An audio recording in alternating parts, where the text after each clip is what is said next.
Hey everyone, I'm coming on here for another somewhat impromptu video, so apologies for the iPhone video and audio.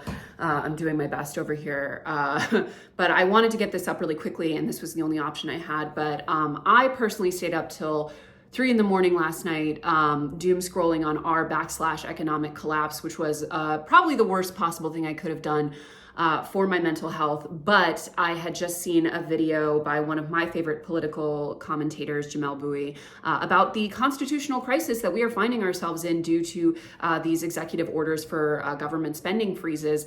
And it sent me into an absolute panic. And I am someone who has come quite far in my management of my anxiety and generally don't engage in that kind of behavior. But I was jet lagged. I had just gotten home from the airport and I was, already in a stressed out mood. So suffice to say, I went on a bit of a panic rabbit hole and woke up this morning and said, I have to talk about this because not just because it's got huge financial impacts for so many people directly, but also because we've never hidden on this channel that we have a political bias. We are left-leaning, particularly as it pertains to economic issues.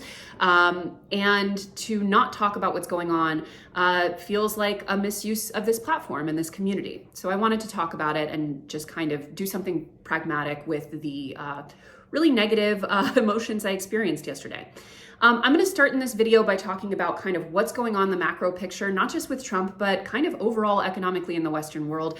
And then we're going to talk about what we do as individuals, because one thing I don't like to engage in is pointless panicking and catastrophizing. And I also want to say that part of what makes these extreme right-wing agendas, especially economically, so effective is the leaving people in this constant state of panic and chaos and not even knowing where to direct their energy or attention. So I don't want to be a part of that problem. So let's start by talking about where we are. So we're going to link down in the description for some deep dive explainers. But for those who aren't aware, Trump has essentially issued executive orders that are freezing huge swaths of federal spending on all different types of programs, which, to be clear, he does not have the constitutional right to do. That has to go through Congress. And he's doing it in an attempt to essentially force his agenda on essentially the entirety of the federal government. Now, I want to be clear that, first of all, this is a deeply scary and upsetting thing. So if you're reading the news about this and you're like, this is scary, this is what a dictator does, those are correct emotions. Those are correct things to think. And what I also want to say is whether or not this individual attempt is effective, and there's already a lot of pushback happening both from the courts and from Congress, although that's more limited, and we'll get into that a little bit later.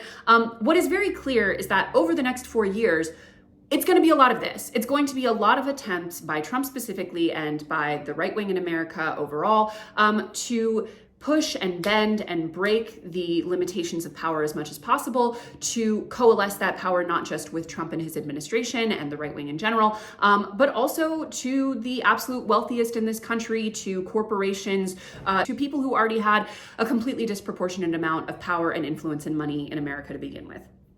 Because let's be clear, not all, but a lot of this agenda, both what is happening right now with these spending freezes and what the overall right-wing agenda in America has been for a long time, is a war on the poor.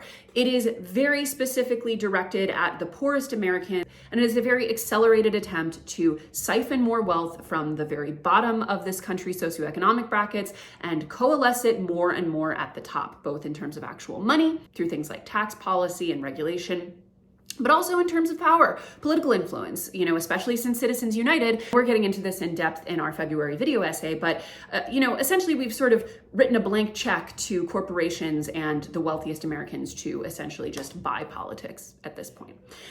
So that is going to keep happening. And this is a very accelerated attempt to do that and to test the limits of, quite frankly, our Constitution and our government. But there's going to be a lot of versions of this over the next 4 years, and who knows how effective they will be or not be. So that's kind of the context. But I want to take a step back because this did not start and end with Trump. And that is something that I think we, especially on the left, need to accept and understand. It did not start and end with Trump. It doesn't start and end with America. To be clear, I was just in France for 2 months. I spent a lot of time over there. French is my second language. I'm very, very plugged into French politics. they are also facing an ascendant far right wing with a faux populist narrative and a faux populist agenda that is also deeply xenophobic, that is also deeply anti-woman, deeply anti-LGBT, and specifically trans, and all of those things. These things are happening across the Western world. It is not a question of if for many of these countries, it is a question of when.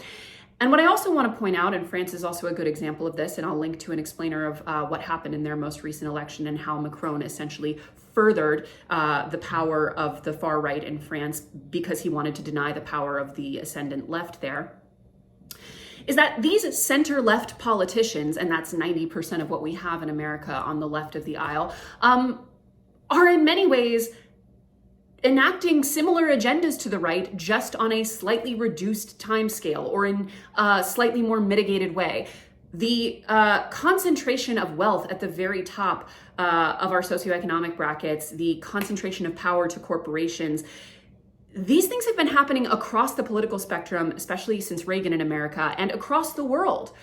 This is a global problem, and it is a problem of both political parties because, again, in many, many governments, on the left, only at the furthest end of the left are people really willing to tackle things like wealth inequality, properly taxing the rich, properly limiting the power of corporations, etc. And this ineffective center left that cannot present a real alternative to the right, and in many ways just helps further its power by seeming ineffectual and like a slightly different side of the same coin, this is also part of the problem. We have to accept that, yes, Trump is an extreme version of it and his agenda is extreme, absolutely. But Biden also helped us get here. Obama also helped us get here. Clinton definitely helped us get here. This is a problem that has been accumulating, especially in America, again, since Reagan. But we look at something like Citizens United, which again, we'll unpack more in our February video essay, which essentially gave unprecedented levels of power to corporate interests and the wealthy to dictate politics and to essentially fund whatever outcome they want. That happened in 2010. The bailout of Wall Street happened under Obama. And in many ways, all of those things were informed by total capitulation to corporate interests and wealth accumulation.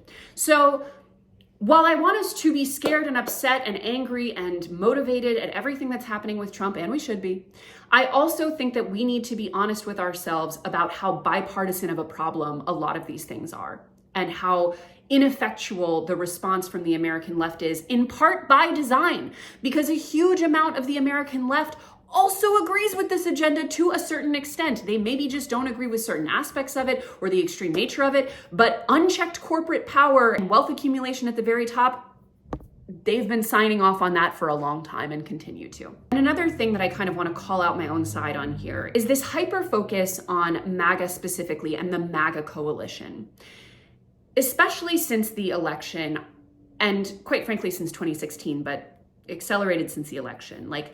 I've seen so much energy spent on fighting with, going back and forth with, trying to debunk or argue with people who are specifically MAGA, or posting about, oh, you messed around and found out on immigration or on abortion or on all these issues, haha, oh, eggs actually aren't less expensive. First of all, we need to understand that there is a not insignificant segment of the voting population for whom none of that matters, because they don't judge Trump based on how much better he makes their lives. They judge him based on how much worse he makes the people's lives that they don't like. Him owning the libs and upsetting Democrats and possibly breaking the Constitution, that's a win. That's a good thing. You're not going to reason them out of this because they didn't reason themselves into it. So I understand it's very tempting to focus on the hardcore MAGA constituency over anyone else because they're loud, they're obnoxious, they want to fight, they want that engagement, and they want to treat it like essentially some sort of turf war. But that's literally the worst place we can dedicate our energy. Because yes, a significant number of people did vote Trump, but let's be clear that not all of those were hardcore MAGA people, fighting with you online or, posting themselves drinking out of a mug that says liberal tears on it or whatever. But more importantly, 90 million people didn't even vote in this last election. And voting was quite significantly depressed from 2020. And a large part of that is because A huge amount of the voting population in America is quite literally disenfranchised and has a very difficult time even voting. They can't get time off of work. They can't get transit to their voting station. They don't know where their voting station is. They don't have a voting plan, etc.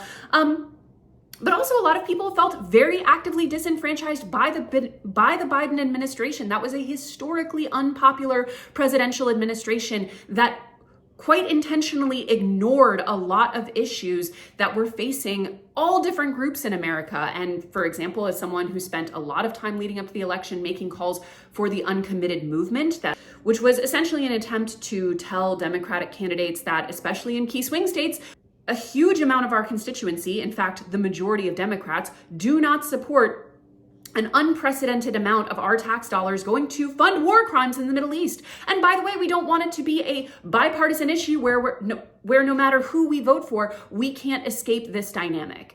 And that wasn't even addressed at the DNC. That wasn't even addressed. Huge numbers of people, young people, immigrants, LGBT people, Arab Americans, Native Americans, felt very disenfranchised already under Biden. That's not even addressing the enormous number of the poor and working class who were already suffering under Biden. Lest we forget, as we've addressed on the channel multiple times, during the pandemic, the child poverty rate was cut in half due to the unprecedented pandemic era social programs that were put in place to help keep people safe and able to eat and be housed while they couldn't work. That number went right back up under Biden because all of those programs stopped. And we can argue back and forth for days about whose fault that really is, or, did he still overall do a good job, or did the numbers still overall go up, or, whatever the case may be. If people on the ground are suffering, that's all they're going to think about. And so I do think as people on the left, we need to take a huge step back and focus on the fact that, yes, a certain amount of this population, voting population, is probably unreachable at this point. Like, we're just not going to be able to get anywhere. We're not going to be able to have sane discourse with them. We're not going to be able to agree on anything. We're not going to be able to change minds. Okay, put them aside. Stop fighting with them. Stop giving them airtime. Stop going back and forth on them with them on social media. Stop trying to debunk them. Stop posting about how, they messed around and found out, blah, blah, blah, ha, ha, ha, ha. That is the opposite of politics. That is the opposite of coalition building. That is the opposite of presenting a better alternative. We need to focus on the vastly larger number of A, people who already agree with us, B, people who didn't even vote and feel completely left out of the political process, and C, people who might have voted Trump but didn't do so for hardcore MAGA reasons and are feeling like they're already regretting their vote. We have to focus on building a better alternative. That has to be what we do. And unless we are doing that and focusing on immediate action, community-driven ways to dedicate our time and resources and money toward things that are happening on the ground, like, we are wasting our time. Going back and forth with MAGA or focusing on MAGA at all is a total waste of time. And I just want this as a last note in terms of what we focus on, and I'll link to an article in the description as well that breaks this down. But most Americans, including Republicans, most Americans agree on key issues around things like raising the minimum wage, around things like wealth inequality, universal health care, reducing the cost of living, all of these different things, making rent more affordable. All of these key issues most Americans agree on. Also, I always like to say it, but Bernie Sanders is still very much the most popular senator in America, in all of America. These ideas are popular. And when you remove the actual political candidates or parties from them, people, again, including Republicans, prefer the left progressive economic agenda. Of course they do. It's better for basically everyone but the absolute wealthiest in corporations. So we have to act as if we have the right ideas. And it's just a matter of expanding our coalition, because we do. And the more attention that we give to, the very loud, vocal minority of people who are just, out there for the MAGA agenda, no matter how much it comes at cost to them personally, the more time we're wasting. So now this is where I want to get to, what do we do? Now, what do we do first and foremost is sort ourselves into two groups. The people who are economically, and listen, there are many other groups into which we can sort ourselves, but from a financial perspective, let's focus on these two.